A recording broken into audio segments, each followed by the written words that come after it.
te abrazo, te toco. Muchísimas gracias, bienvenidos. Se encuentran con nosotros el doctor Nicolás Ortega Cantero, que viene de la Universidad Autónoma de Madrid. También está con nosotros el doctor Manuel Moya Ruiz Gómez, también de la Universidad Autónoma de Madrid, y con nosotros está el doctor Luis Felipe Cabrales Barajas. Él es profesor investigador de la Universidad de Guadalajara y quien tenemos el gusto de que nos acompañe en una estancia en el Colegio de Michoacán Extensión La Piedad, y que el día de hoy estará también engalanando y pues dirigiendo la charla que tenemos en esta noche con un grupo de geógrafos, de especialistas en temas muy interesantes. Bienvenidos todos, están en su programa. Agradece todo el equipo del Colegio de Michoacán, en particular el equipo de producción de Pescando Ideas, darnos la oportunidad de tenerlos aquí con nosotros. Muchas gracias, Melba. Es un honor tener aquí a los doctores Manuel Moya y Nicolás Ortega. Yo quiero iniciar este programa preguntando a Nicolás Ortega una cuestión que me parece fundamental. En 1987 él publicó una obra que se llama Geografía y Cultura, que para mí es un libro emblemático, y ahí se observa una reflexión muy profunda sobre el concepto de paisaje. Y hay una frase literal que dice: la genuina razón de ser del conocimiento geográfico es el paisaje. ¿Por qué esta afirmación, Nicolás? Sí, hay que tener en cuenta que la geografía moderna, la geografía que llega hasta nuestros días, surge en el siglo XIX. Y el siglo XIX tiene una particularidad, y es que considera que lo que hay que conocer, lo que todos los campos del conocimiento tienen que entender, es precisamente la naturaleza. La naturaleza pasa a ser el aspecto más importante para todos los campos de conocimiento y también para la geografía que surge en ese momento. La geografía, entonces, al igual que otros campos, como por ejemplo puede ser la pintura, la literatura, las ciencias naturales, etcétera, consideran que hay que entender la organización de la naturaleza, el orden de la naturaleza, y que ese orden de la naturaleza se traduce visiblemente. Es decir, que la naturaleza tiene una expresión visible, que es a lo que se llama paisaje. De manera que el paisaje, entonces, es, por decirlo así, lo que se ve de la naturaleza, lo que nosotros vemos de la naturaleza. Y cuando se sabe ver el paisaje, eso nos lleva a saber entender la naturaleza. Para la geografía ese concepto fue fundamental a lo largo de todo el siglo XIX y a lo largo del siglo XX, y yo creo que efectivamente fue lo que vertebró, lo que constituyó la razón de ser más importante del conocimiento geográfico moderno, precisamente por eso, porque permitía entender la naturaleza a partir de lo que se podía ver. El territorio puede ser analizado a través de regiones o de paisajes. ¿Son categorías mutuamente excluyentes o pueden ser complementarias? Pueden ser complementarias. De hecho, cuando se empieza a utilizar el concepto de región de una forma muy generalizada y de una forma muy sistemática, es a finales del siglo XIX y principios del XX. La geografía francesa de ese momento es la que insiste mucho en que el estudio geográfico debe centrarse en la consideración de regiones, y ellos consideran que, al empezar a estudiar este tema, consideran también que la geografía debe ocuparse sobre todo de lo que ellos llaman regiones naturales. Y ellos consideran que hay correspondencia entre región y paisaje, es decir, cada región natural se expresa en un paisaje y cada paisaje natural entraña una región. Es verdad que luego la región, el concepto de región, se hace más complejo cuando empiezan a entrar ya regiones no solo naturales, sino regiones humanas, por decirlo así, y en ese caso la relación con el paisaje también se hace más complicada, pero en todo caso la consideración de regiones y de paisajes es y ha sido siempre aspectos complementarios dentro del conocimiento geográfico. No tienen por qué ser en absoluto ni antagónicos, ni incompatibles, ni nada. Son dos vías de conocimiento, dos conceptos que ayudan a entender las cosas y que tienen conexiones entre sí y por tanto son complementarios. A raíz de la reciente firma del Convenio Europeo del Paisaje, se habla de un renacimiento, un resurgimiento de este concepto, Mi pregunta es: ¿en qué momento se perdió y por qué se retoma ahora? El concepto de paisaje se perdió, el interés por el concepto de paisaje dentro del mundo de la geografía se perdió sobre todo a partir de los años 60 y 70, porque llegaron a la geografía una serie de tendencias que consideraban que el concepto de paisaje tenía una dimensión subjetiva, una dimensión, por tanto, no formalizable científicamente, que no era demasiado apropiada para un conocimiento estrictamente científico y demás. De manera que, por decirlo así, podríamos simplificar diciendo que fueron las tendencias neopositivistas, fundamentalmente, las que renegaron del concepto de paisaje e intentaron sustituirlo por otros, ¿no? Otros conceptos como el concepto de espacio, el concepto de sistema, etcétera. Lo que pasa es que con el paso del tiempo, pues esos planteamientos de cuño neopositivista también mostraron ciertas debilidades y ciertos problemas, y a partir de un cierto momento, cuando entran en crisis esos planteamientos y cuando se entra en eso que en algunas ocasiones se llamó posmodernidad, se empieza de nuevo a valorar todas esas dimensiones más subjetivas del conocimiento con todas las posibilidades que entrañan, y por tanto se empieza también a recuperar el concepto de paisaje con todo lo que significa. Y es un concepto de paisaje además que curiosamente no solo se recupera por parte de la geografía, sino que empieza a tener una importancia enorme en muchos otros campos de conocimiento, ¿no? Por ejemplo, pues en el campo de conocimiento, la arquitectura, la biología, por supuesto, y en muchos otros campos se empieza otra vez a caer en la cuenta de que el concepto de paisaje puede ser intelectualmente y cognitivamente muy, muy fecundo. ¿Qué papel juega la geografía y en particular la categoría paisaje en la formación de una identidad local? Ha jugado y sigue jugando un papel muy importante, muy importante. Hay incluso algunos estudios, por ejemplo, muy interesantes sobre las conexiones que ha habido entre la concepción del paisaje y la conformación de identidades nacionales en Europa a lo largo de todo el siglo XIX, ¿no? ¿Por qué ha habido esa relación? ¿Por qué ha sido importante? Pues porque se ha encontrado que cada paisaje se corresponde con unas determinadas características que se pueden atribuir a las sociedades y a las organizaciones sociales que conectan con él. De manera que el paisaje está, por una parte, expresando unas caracterizaciones naturales y también unas correspondencias de esas caracterizaciones naturales con las gentes que viven allí, y todo eso, por tanto, permite acercarse al concepto de identidad local o de identidad más general. Por ejemplo, en España, y en otros países también, pero vamos, en España hay un momento en que se llega a establecer una correspondencia tal entre paisaje e identidad nacional que se empieza a hablar de paisaje nacional. El concepto de paisaje nacional está expresando precisamente en España, pero también en Estados Unidos, en Italia, etcétera, la idea esta de que el paisaje se corresponde estrictamente con la identidad de un determinado ámbito. Para los geógrafos, Humboldt es un referente obligado y él estuvo en Michoacán. Y hay que recordar que en 1759 había surgido el volcán Jorullo. 50 años después, Humboldt lo visitó, elaboró sus reportes científicos, pero también se preocupó por la elaboración de imágenes, de pinturas del paisaje. Este me parece un hecho muy importante para la ciencia geográfica y también para Michoacán. Y hay que recordar al mismo tiempo que en 1943 nació el volcán Paricutín. Estamos en una tierra de volcanes. Y un poco para recordar el acontecimiento, les doy unos datos que me parecen sorprendentes.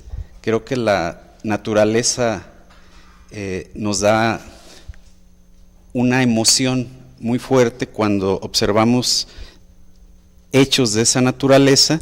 En un día el volcán tenía 6 metros de altura, al día siguiente tenía 50, una semana después tenía 140 metros y 9 años después tenía 600 metros.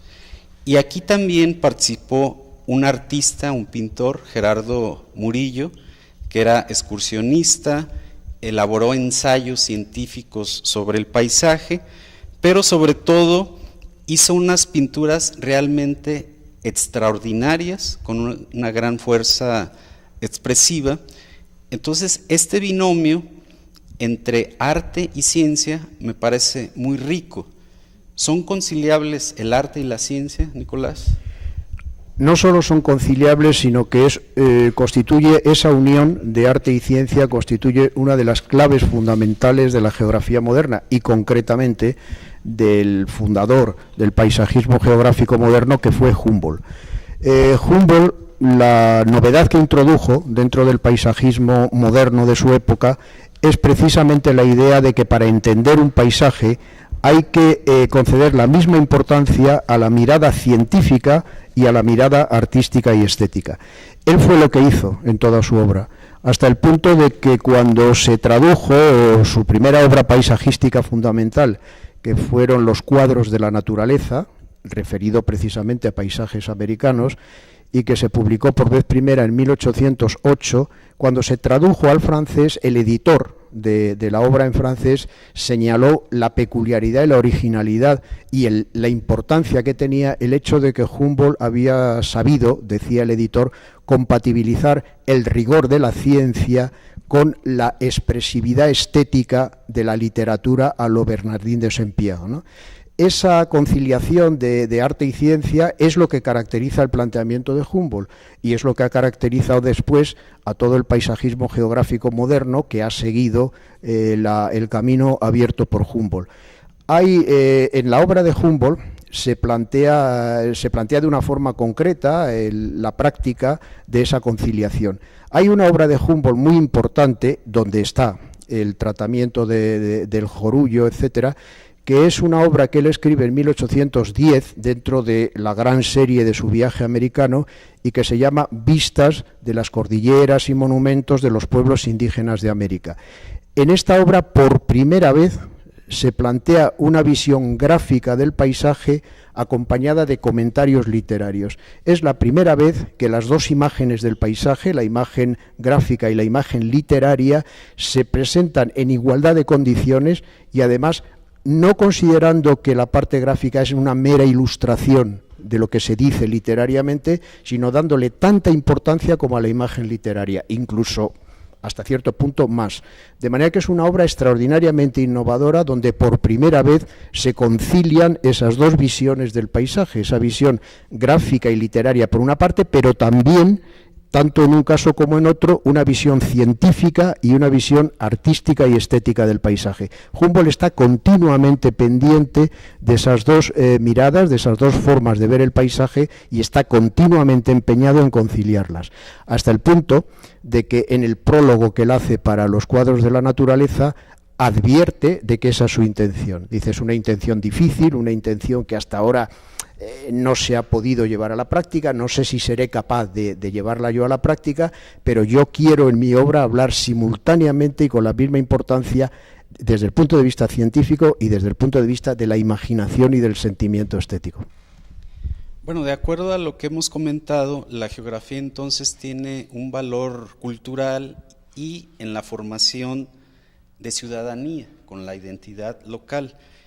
Mi pregunta es si puede también servir para ordenar el territorio cuando en este observamos intereses contrapuestos y una serie de conflictos. Efectivamente, la geografía puede ser un factor importante desde el punto de vista de la formación de las personas, de la educación de las personas. Tiene, por otra parte, una dimensión cultural muy importante que ha tenido siempre desde el principio. Y respecto de lo que me preguntas en relación con la mejor organización, con la ordenación de determinados ámbitos, de determinados territorios, yo creo que la geografía puede sugerir pautas y sobre todo puede establecer y dejar o ayudar a entender cuáles son las claves de ese ámbito geográfico que se tiene delante. La geografía puede sugerir modos digamos, más racionales, más convenientes de organizar aquello. Es verdad que no tiene, digamos, una posibilidad imperativa, ¿no?, de obligar a que las cosas se hagan de una determinada manera, pero yo creo que la geografía, para entendernos, puede constituir un asesoramiento muy importante en relación con las claves y las características de la realidad que tenemos delante y ofrecer una serie de sugerencias muy valiosas sobre cómo se puede organizar aquello de la forma más respetuosa y más adecuada posible. En algunas de tus obras, como Geografía y Cultura, veo que citas a Octavio Paz. Estamos celebrando su centenario. Mi pregunta es, ¿por qué ha supuesto un referente para ti? Y para cerrar, volvemos a Humboldt. Humboldt amó a México, en su caso la Nueva España, y también lo criticó. Y traigo a colación dos frases que me parecen extraordinarias. Humboldt decía que este país es una lámina de plata que Dios dejó caer sobre la tierra. Pero también decía que es el país de las desigualdades. ¿Qué vocación produce México en Nicolás Ortega?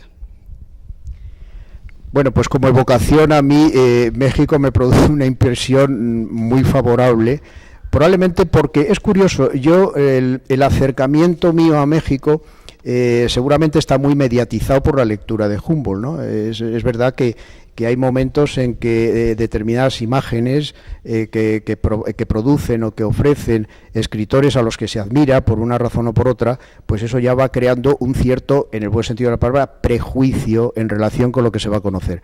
Pero luego la verdad es que mi conocimiento de México en todos los sentidos, desde el punto de vista intelectual, las relaciones que yo he tenido aquí, pero también desde el punto de vista de los impresionantes paisajes que yo he visto aquí y de lo que significa esto, para mí la evocación es desde luego muy favorable.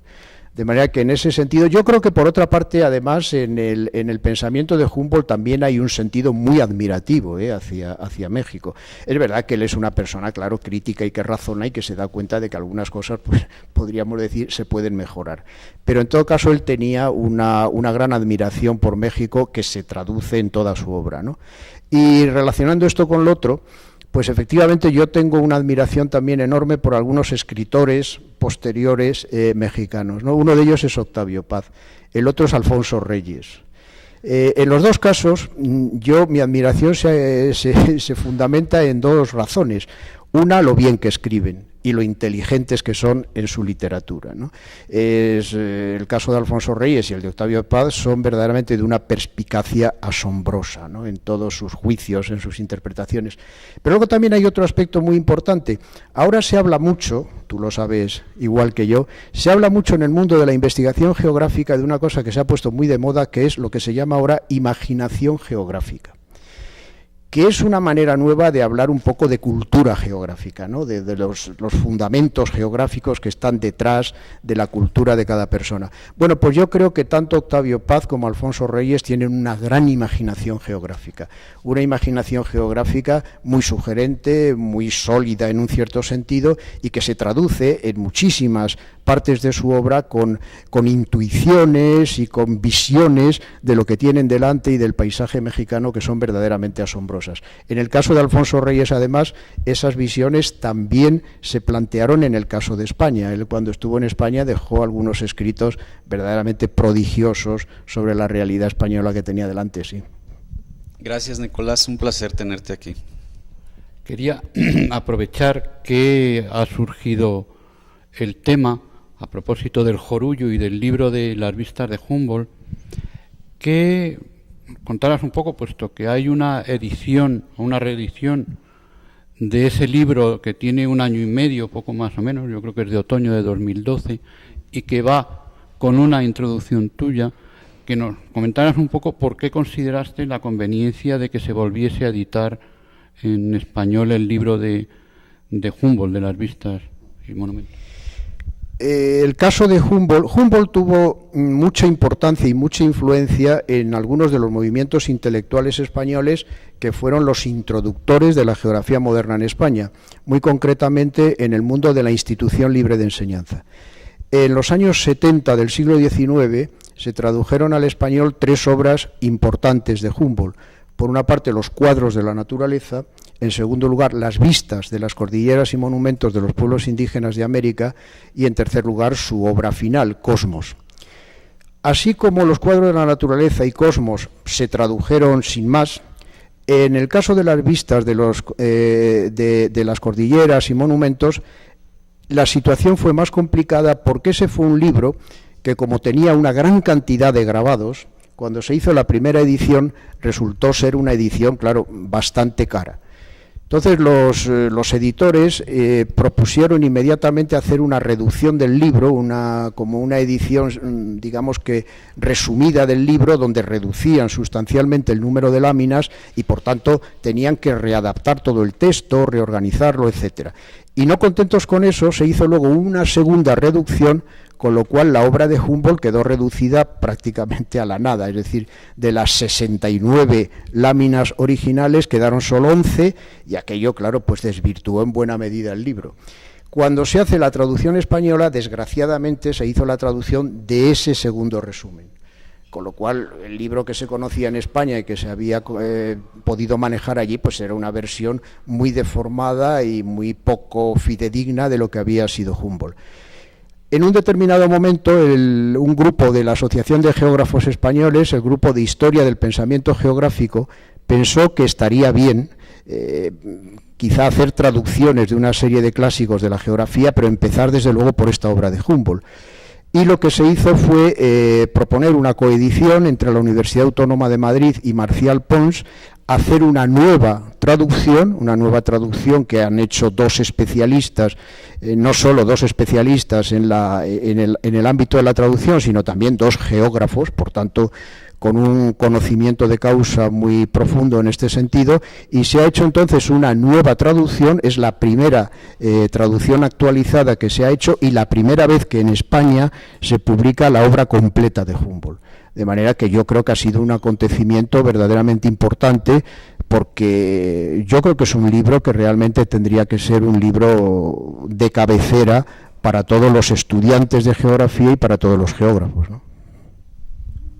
Manteniendo el asunto del paisaje y de la tradición geográfica moderna y de esa pérdida que parece que se produce con el neopositivismo, sin embargo, hay con toda una cierta gente en el mundo de la geografía española, por ejemplo, que continúa a pesar de todo en esa tradición y que nos trae a este punto y a este momento. ¿Podrías comentar algo a propósito de quién da el salto, puesto que tenemos una guerra civil por medio, además, la desaparición de la institución y demás, y esa unión que nos trae hasta aquí?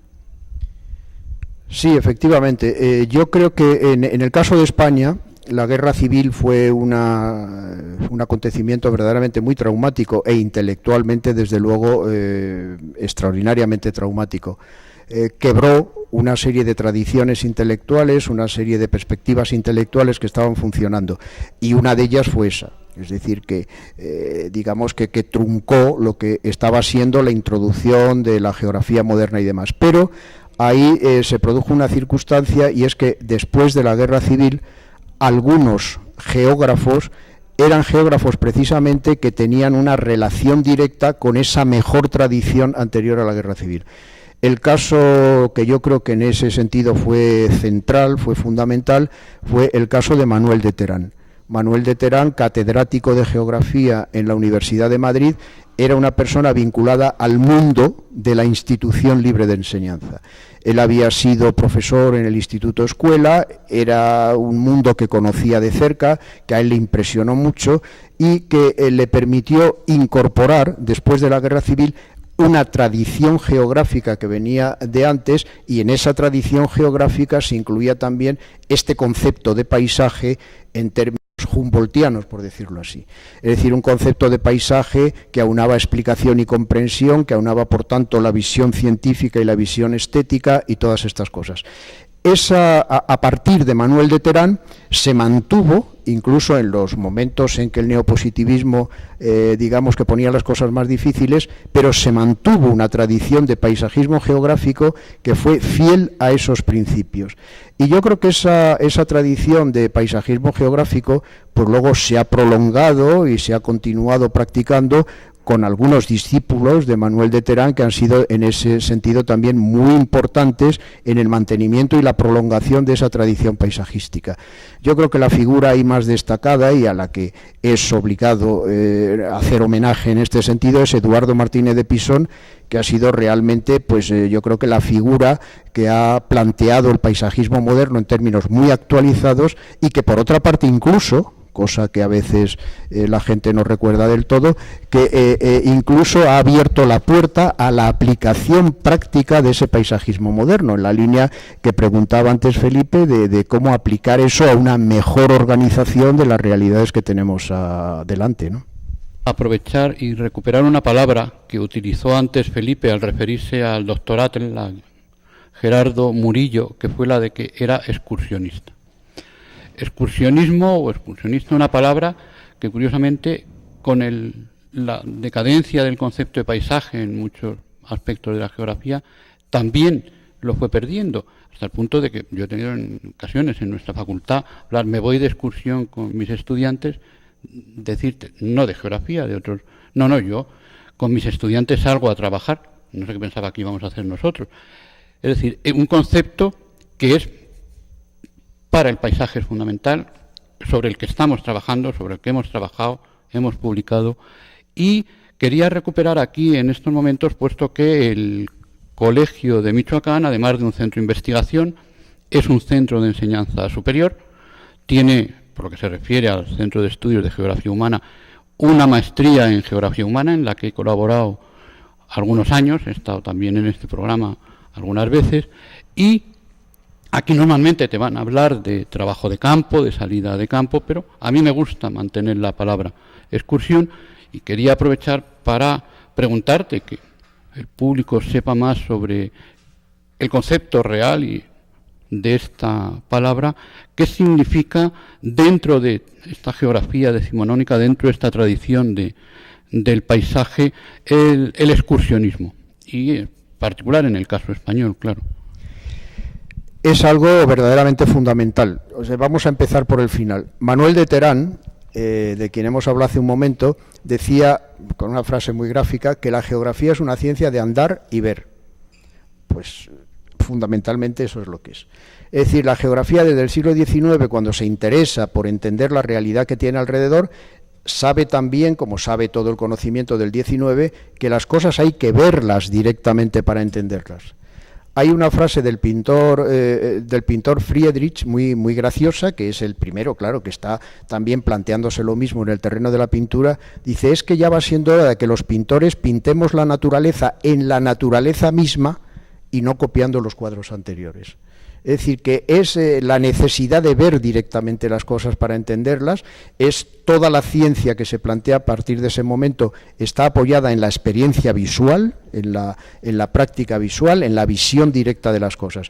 En este sentido, claro, pues para la geografía y para muchas otras modalidades de conocimiento, para entender el paisaje y para entender la realidad natural había que verla. Y por tanto la excursión, es decir, la movilidad física, constituía un factor fundamental. También en este momento, lo mismo que surge un nuevo concepto de paisaje y surge un nuevo concepto de ciencia también y de conocimiento, surge un nuevo concepto de excursión.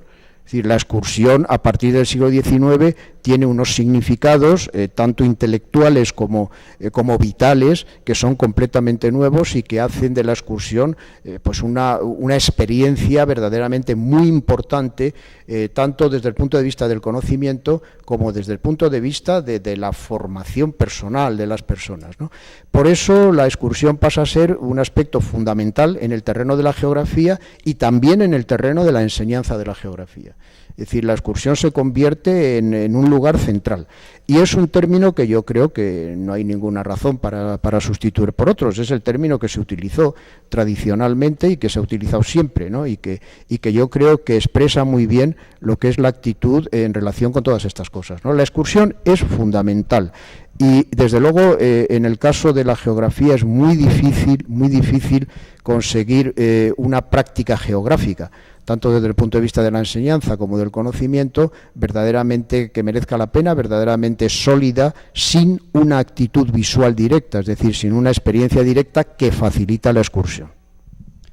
Que además dio lugar también, digamos, aunque pueda parecer exagerado, a un cierto género literario dentro de la geografía de una calidad muy alta, porque hubo investigadores que la practicaron, que dejaron sus escritos y que, bueno, pues, acaban convirtiéndose, aunque sean memorias de excursión, en, digamos, casi en auténticas clases de geografía, ¿no? De pequeñas clases de geografía. ¿Podrías comentar algo a propósito de alguno de estos autores más? Sí, ahí hay, claro, con motivo de las excursiones y con motivo de los viajes en un sentido más amplio, pues es verdad que va surgiendo toda una literatura de viajes, una literatura excursionista que es muy importante.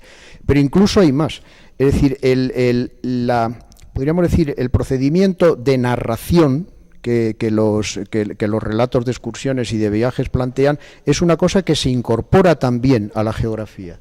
Es decir, la geografía empieza a ver que si tiene que dar cuenta de esos paisajes que tenemos delante, paisajes a los que se ha acercado a través de la excursión, que la narrativa excursionista, con todos los procedimientos que lleva consigo, es el mejor método, el mejor procedimiento para dar a conocer esos paisajes y esas cosas de las que habla. Por ejemplo, hace un momento hemos hablado de dos libros de Humboldt, ¿no? De los cuadros de la naturaleza y de las vistas. Los dos, en buena medida, son relatos de viajes. Y el propio Humboldt lo sabe y lo dice, ¿no? Pero por otra parte, incluso en las investigaciones más recientes se ha visto que grandes obras de la geografía, como el Tableau de la Géographie de la France de Vidal de la Blas, está también en buena medida apoyado en la narrativa viajera. De manera que efectivamente la excursión da lugar a un tipo de literatura, y además ese tipo de literatura tuvo una importancia fundamental en el terreno del conocimiento geográfico y de lo que se ha llamado el discurso de la geografía moderna.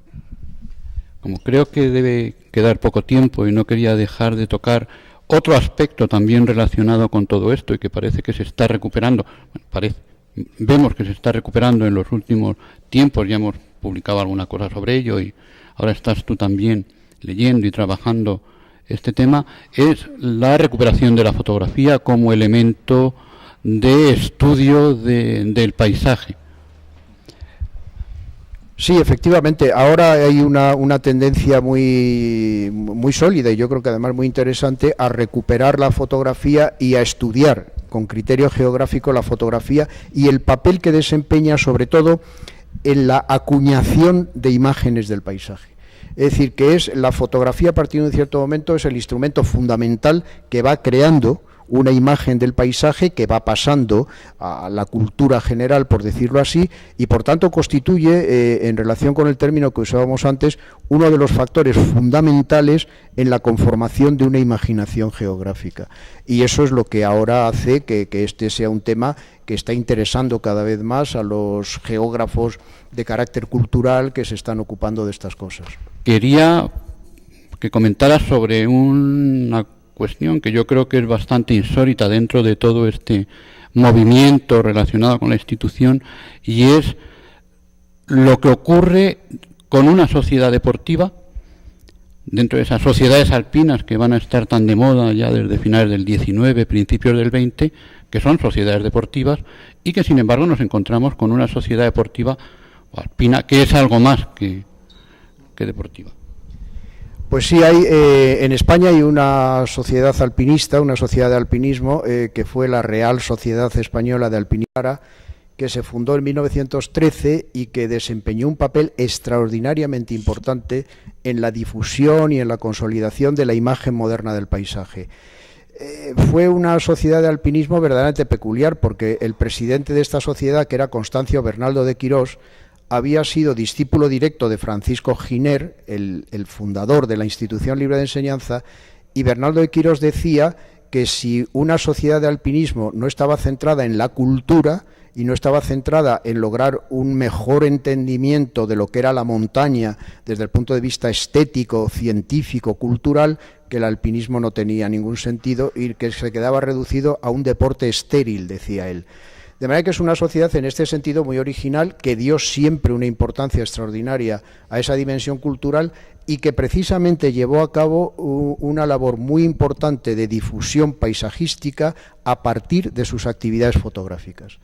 La sociedad dedicó mucha importancia a la fotografía, todos los años hacía una exposición de pintura de montaña, pero además de eso editó una serie de tarjetas postales, varias series de tarjetas postales dedicadas a las montañas más importantes de España, que contribuyeron también de una forma definitiva a la propagación de la imagen moderna del paisaje y de la imagen moderna de la montaña, sí.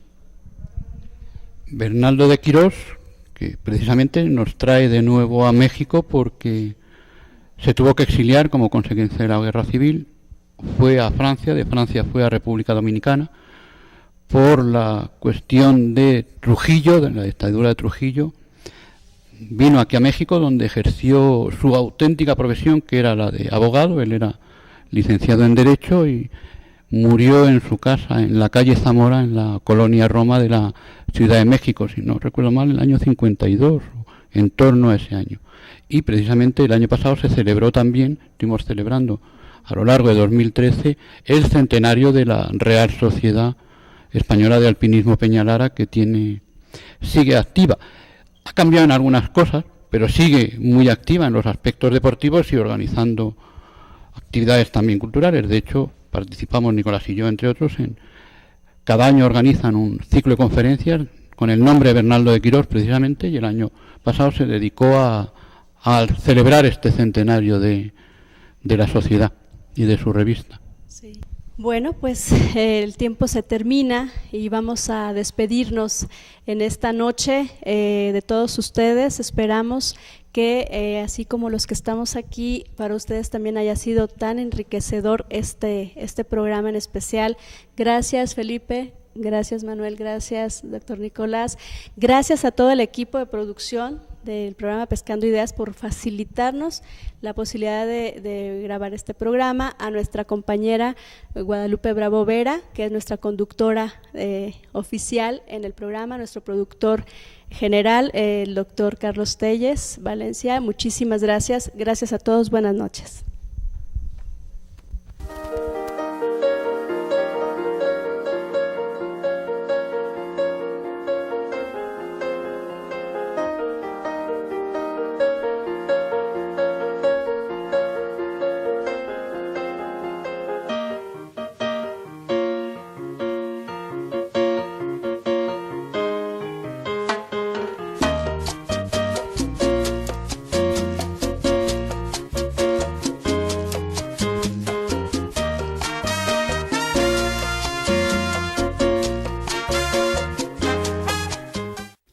Videa tu televisión, transmitiendo en vivo desde La Piedad, Michoacán, llegando hasta los municipios de Churincio, Numarán, Penjamillo, Tanuato,